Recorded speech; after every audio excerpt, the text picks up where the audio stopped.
হতভাগা মানুষের কথা জানি, যে মানুষগুলো হয়তো নামে মাত্র তাদের অনেকে মুসলমানও, হয়তো অনেকে নামাজ কালামও পড়ে, কিন্তু জান্নাতে তারা যেতে পারবে না। কারা সে হতভাগা মানুষ?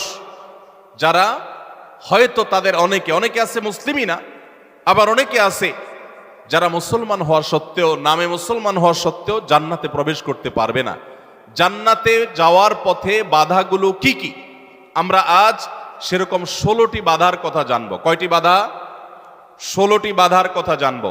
16 শ্রেণীর হতভাগা মানুষের কথা জানবো, যে হতভাগা মানুষগুলো জান্নাতে যেতে পারবে না। জান্নাতে যাওয়ার এই নেয়ামতের সৌভাগ্য লাভ থেকে তারা বঞ্চিত হবে।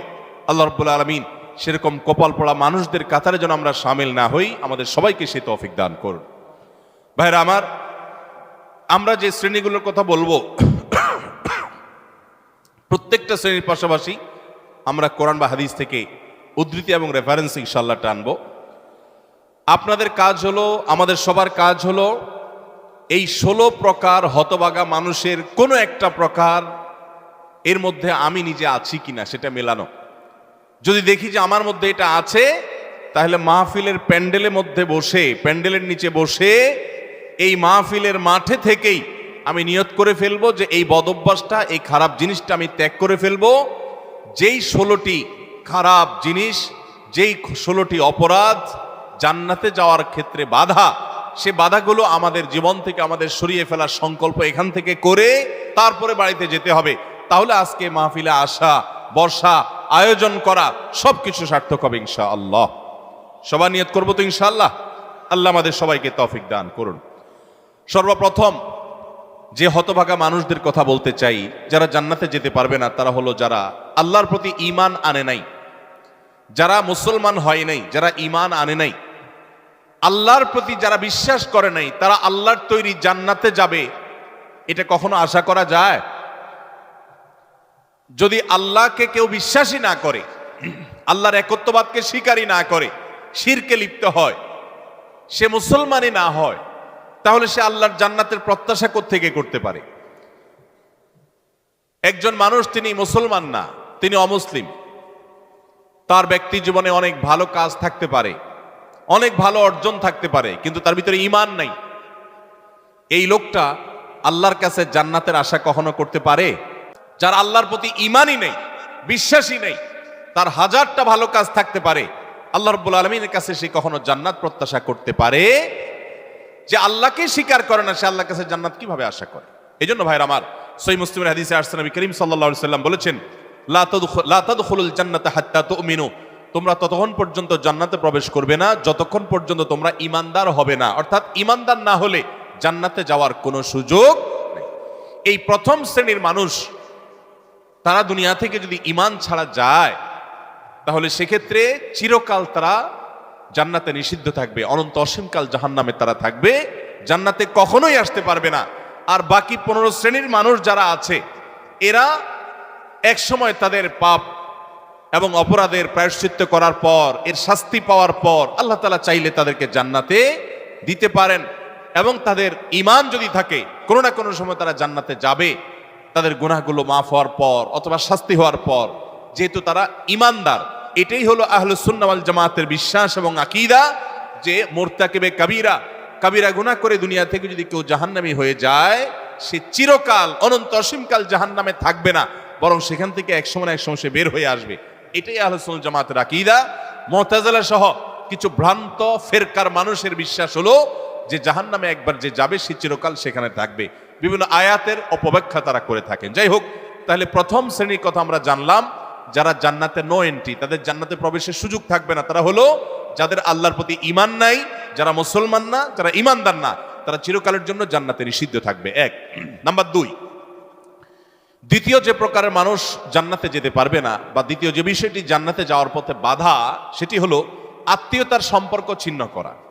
রক্ত সম্পর্কীয় আত্মীয়কে যদি কেউ স্থায়ীভাবে ছিন্ন করে, তাদের সাথে সম্পর্ক যদি একবারে কাট করে ফেলে, বুখারী মুসলিম এক যুগে বর্ণনা করেছেন, নবী করিম সাল্লাল্লাহু আলাইহি ওয়াসাল্লাম বলেছেন, লা ইয়াদখুলুল জান্নাতা কাতি', আত্মীয়তার সম্পর্ক ছিন্ন করে দেয় যে, এই ব্যক্তি জান্নাতে প্রবেশ করবে না, সে জান্নাতে প্রবেশ করবে না। অতএব আত্মীয়তার সম্পর্ক যারা ছিন্ন করেছেন, তারা তওবা করতে হবে। আপনার ভাই আপনার বোন, শত বাধা হতে পারে, শত ঝামেলা হতে পারে, শত গন্ডগোল হতে পারে, আপনার চাচা, আপনার ফুফু, আপনার মা বাপ, আপনার সন্তান সন্ততি, আপনার মামা, আপনার খালা, এরা সবাই আপনার রক্ত সম্পর্কীয় আত্মীয়।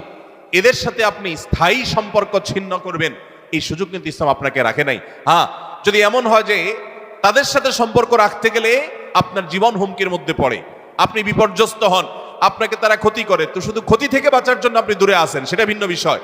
কিন্তু সম্পর্ক যদি একেবারে স্থায়ীভাবে ছিন্ন করেন, বিশেষ করে দুনিয়াবি ঠুনকো উজুহাতে, ঠুনকো কারণে, কোনো কারণে মনোমালিন্য হয়েছে, আর চিরকালের জন্য সম্পর্ক ছিন্ন করে দিলেন, তো এটা হারাম।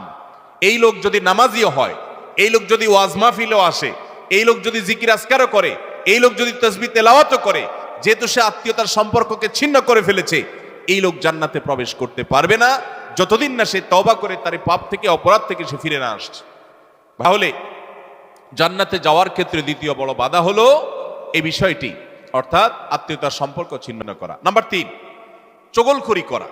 এই বদভ্যাস আমাদের সমাজে এখন প্রচুর পরিমাণে আছে। অনেক মানুষ আছে দেখবেন মুখে দাঁড়িয়ে আছে, মাথায় টুপিও আছে, হয়তো নামাজ কালামও পড়ে, কিন্তু চগলখড়ির বদভ্যাস আছে, এই চরিত্রটা আছে যে আমার কাছে এসে ওনার বদনামি করবে, ওনার কাছে গিয়ে আমার বদনামি করবে, আমার কাছে এসে আমাকে পামপট্টি দিবে, ওনার কাছে গিয়ে ওনারে পামপট্টি দিবে। এরকম লোক আছে না নাই? ঘরে ঘরে, আল্লাহ মাফ করুন, আমাদের অনেকের মধ্যে এই চরিত্রটা আছে না নাই?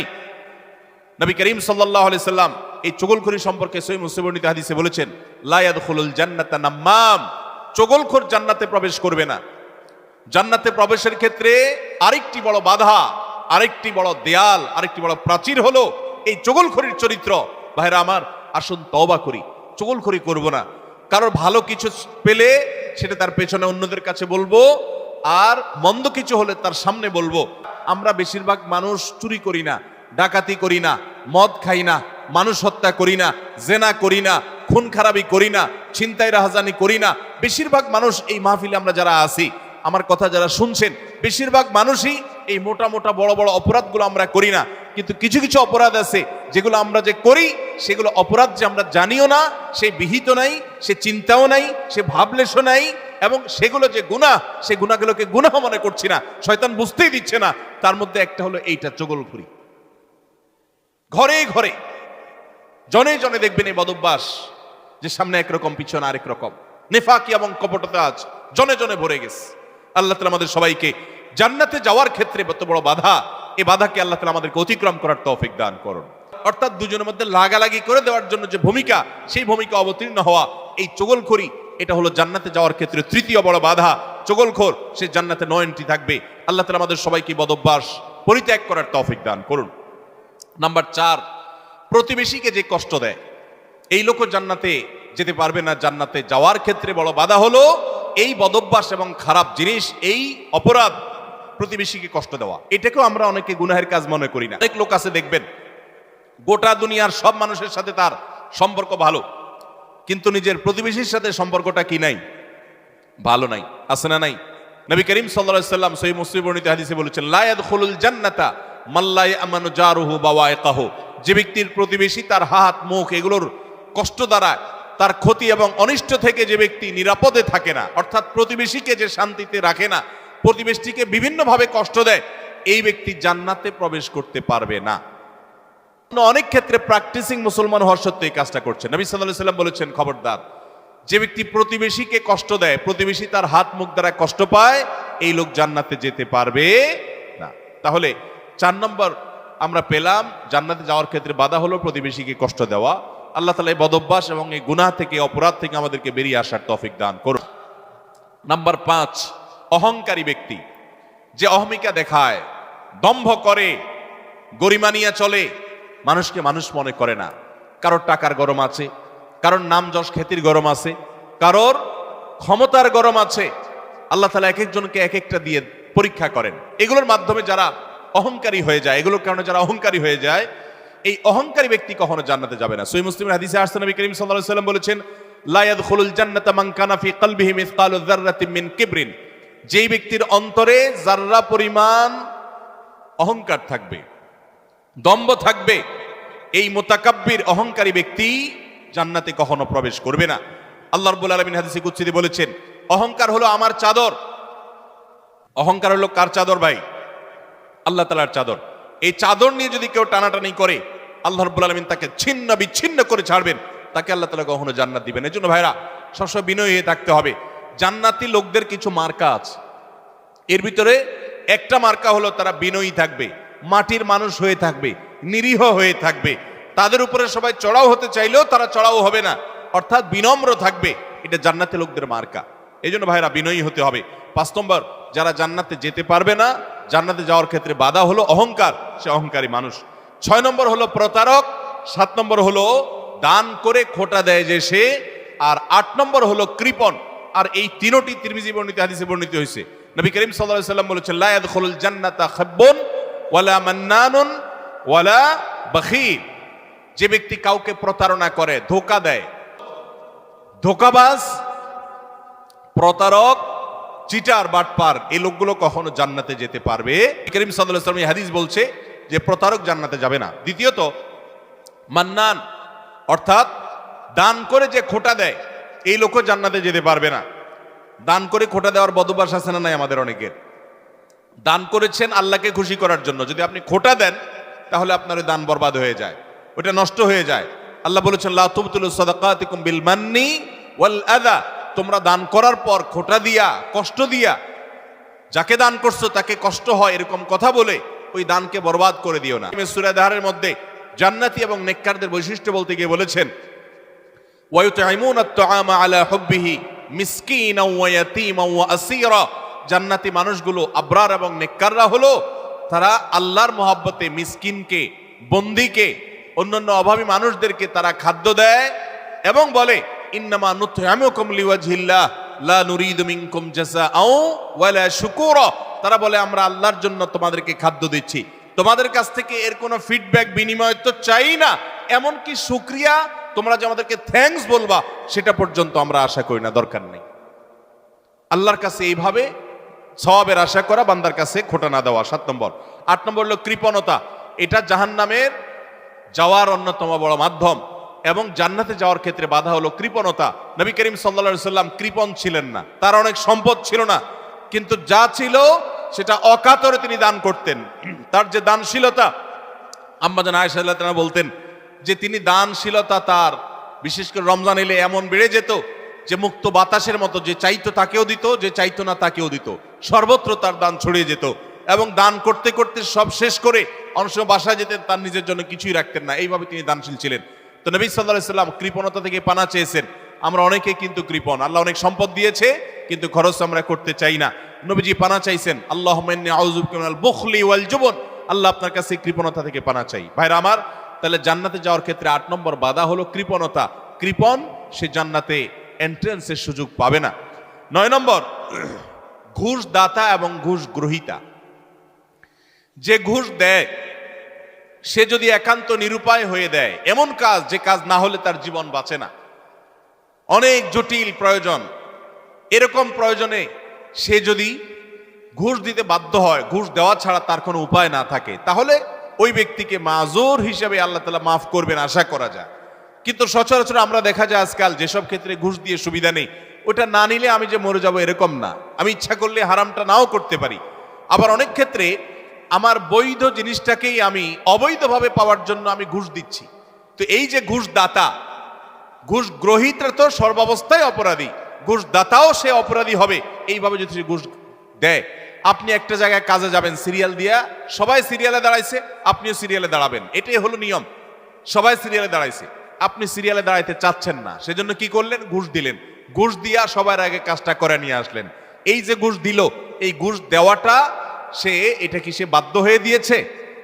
বরং এখানে যে ঘুষ খাইছে তাকে সে বাধ্য করছে। আমাদের দেশে আমরা সরাসরি শুধু ঘুষখোরদের দোষ দেই। ঘুষখোরদের তো দোষ আছেই শতভাগ, কিন্তু অনেক সময় ঘুষ যারা দেয় তাদেরও দোষ কম নাই।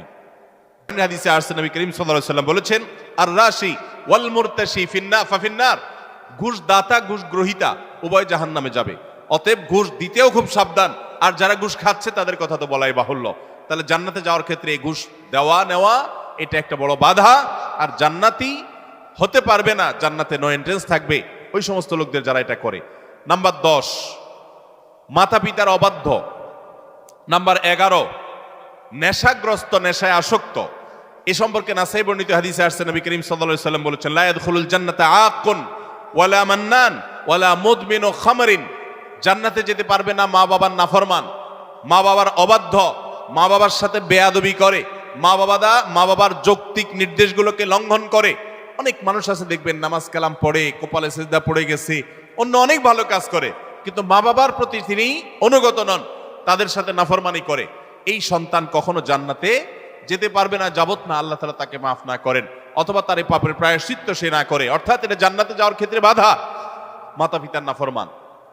আর 11 নম্বর হলো মাদকে আসক্ত, যেটা এই একই হাদিসে নাসাই বর্ণিত হাদিসে আছে। মাদক আসক্ত অর্থাৎ মাদক সেবন করতে করতে এটা দেশে অভ্যস্ত হয়ে পড়েছে, এটা স্থায়ী রোগে পরিণত হয়েছে, এই লোকটাও জান্নাতে যেতে পারবে না। 12 নম্বর হলো ওই লোক যার শরীর হারাম দ্বারা গঠিত হয়েছে, যার গোশত, মাংস, রক্ত হারাম খেয়ে, হারাম উপার্জন করে করে এগুলো গঠিত হয়েছে। সেটা সুদের টাকায় হোক, সেটা ঘুষের টাকায় হোক, সেটা চুরির টাকায় হোক, সেটা দুর্নীতির টাকায় হোক, সেটা যেভাবে হোক না কেন। এই সম্পর্কে মুসনাদ আহমদের হাদিস আছে, নবী করিম সাল্লাল্লাহু আলাইহি ওয়াসাল্লাম বলেছেন, লা ইয়াদখুলুল জান্নাতা জাসাদুন নাবাতা বিসসুহত। যে শরীর হারাম দ্বারা বৃদ্ধি হয়েছে, হারাম দ্বারা গঠিত হয়েছে, সে শরীর জান্নাতে প্রবেশ করবে না। এটা হলো 12 নম্বর। 13 নম্বর হলো অহংকারী ব্যক্তি, যে শুধু অহংকার করে তা নয়, অহংকারের পাশাপাশি আরেকটা বদঅভ্যাস আছে, আরেকটা রোগ আছে, যে রীতিমতো কাউকে পাত্তা দেয় না এবং গোয়ার কিসিমের হয়, গোয়ার কিসিমের হয়, খুব তেড়া কিসিমের হয়, শক্ত মেজাজি হয়, কোনোভাবেই সে নরম হতে চায় না। এই অতুল এবং জাওয়াজ, আবু দাউদ শরীফের হাদিসের বর্ণনা মতে এই টাইপের মানুষও জান্নাতে যেতে পারবে না, যারা অনেক বেশি এরকম গোয়ার হয় এবং রূঢ় স্বভাবের হয়। স্বভাবটাই হলো রূঢ়, স্বভাবটাই হলো রুষ্ট, সে সবসময় মানুষের সাথে এরকম কঠোর স্বভাবের হয়, তার মনটাই হলো পাথরের মতো। এই মানুষগুলো জান্নাতে যেতে পারবে না, এবং আবু দাউদের হাদিস সেটি বলছে। আর 14 নম্বর হলো গণক, যে ভবিষ্যতে কি হবে না হবে মানুষের সমস্ত গণক গণনা করে বিভিন্ন খবর বলে দেয়। অনেক সময় এগুলো সত্য হয়, এবং কুফরি কালাম করে শয়তানের আশ্রয় নিয়ে ব্ল্যাক ম্যাজিকের মাধ্যমে, জাদুবিদ্যার মাধ্যমে বিভিন্নভাবে এরকম অনেক কিছু বলতে পারে তারা, এবং সেগুলো খেটেও যেতে পারে, অস্বাভাবিক নয়। কিন্তু এই যে অসৎ উপায়ে কুফরি কালামের মাধ্যমে, জাদুর মাধ্যমে শয়তানের আশ্রয় নিয়ে ভবিষ্যৎ সম্পর্কে বলে দেয়, এই রকম গণক যারা, এরাও জান্নাতে যেতে পারবে না। এমনকি তাদের কাছে যারা যায়, যারা তাদের কথা বিশ্বাস করে, আস্থা রাখে, এদের ইবাদত পর্যন্ত একটা মেয়াদ পর্যন্ত কবুল হবে না, হাদিসে বলা হয়েছে। তাহলে 14 প্রকার হলো এই গণক। আর 15 নম্বর হলো জাদুকর, যারা ব্ল্যাক ম্যাজিক করে মানুষকে। আজকাল এই ব্ল্যাক ম্যাজিক ভাই ঘরে ঘরে হয়ে গেছে, ঘরে ঘরে দুষ্ট জিনকে দিয়ে, শয়তানের আশ্রয় নিয়ে ব্ল্যাক ম্যাজিশিয়ানরা ব্ল্যাক ম্যাজিক করে। অনেক রোগী আছে যেই রোগীদের কোনো ট্রিটমেন্ট ডক্টররা করতে পারছেন না, দেশ বিদেশ ঘুরে, বহু হাসপাতাল ঘুরে, বহু ট্রিটমেন্ট নিয়েও কোনো চিকিৎসা করাতে পারছেন না, কোনো ট্রিটমেন্ট হচ্ছে না, সুস্থ হচ্ছে না। এগুলোর একটা অংশ, আমি সবগুলো বলছি না, একটা বড় অংশ ব্ল্যাক ম্যাজিকের রোগী, আস্তে আস্তে শেষ হয়ে যাচ্ছে। অন্য আরেক হাদিসে আছে যে এই যে মানুষের হিংসাত্মক দৃষ্টি, কুদৃষ্টি, বদনজর, এটা ভাগ্যকে পর্যন্ত আল্লাহর ফয়সালাতেই পরিবর্তন পর্যন্ত করে দেয়, এরকম ভয়াবহ একটা বিষয়।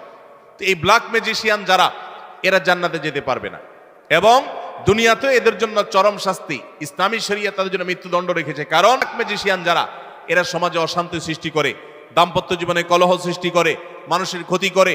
এরকম অনেক লোক আছে তাবিজ ব্যবসায়ী, তারা তাবিজের ব্যবসার আড়ালে তারা মূলত এই ব্ল্যাক ম্যাজিকটা করে। এই ব্ল্যাক ম্যাজিশিয়ান যারা, তারা জান্নাতে যেতে পারবে না। এটা হলো 15 নম্বর। 16 নম্বর হলো যারা সিল্কের পোশাক পরে পুরুষ হয়ে, নবী করিম সাল্লাল্লাহু আলাইহি ওয়াসাল্লামের হাদিসে তাদেরকেও জান্নাতে নো এন্ট্রির কথা বলা হয়েছে। জান্নাতে যাওয়ার ক্ষেত্রে সেটাও বড় একটা বাধা। তাহলে 16 প্রকারের মানুষ পেলাম যারা জান্নাতে যেতে পারবে না বলে নবী করিম সাল্লাল্লাহু আলাইহি ওয়াসাল্লামের বিভিন্ন হাদিসে সাবধান করা হয়েছে, সতর্ক করা হয়েছে, কোরআনের বিভিন্ন আয়াতে সাবধান করা হয়েছে যে এই 16 প্রকারের মানুষ তারা জান্নাতে যেতে পারবে না। শুধু 16 প্রকার নয়, এরকম আরো আছে, কোরআন হাদিস ঘাটলে পাওয়া যাবে। আমি 16 প্রকার শুধুমাত্র কোরআন এবং হাদিস থেকে আপনাদের জন্য উপস্থাপন করলাম যে এই মানুষগুলো জান্নাতে যেতে পারবে না। আমরা প্রথম চান্সে যদি জান্নাতে যেতে চান, জাহান্নামের কোন স্পর্শ ছাড়া যদি জান্নাতে যেতে চান, তাহলে এই 16 বদভ্যাস থেকে, 16টি অপরাধ থেকে নিজেকে বাঁচাবার চেষ্টা করতে হবে। আল্লাহ আমাদের সবাইকে সেই তৌফিক দান করুন।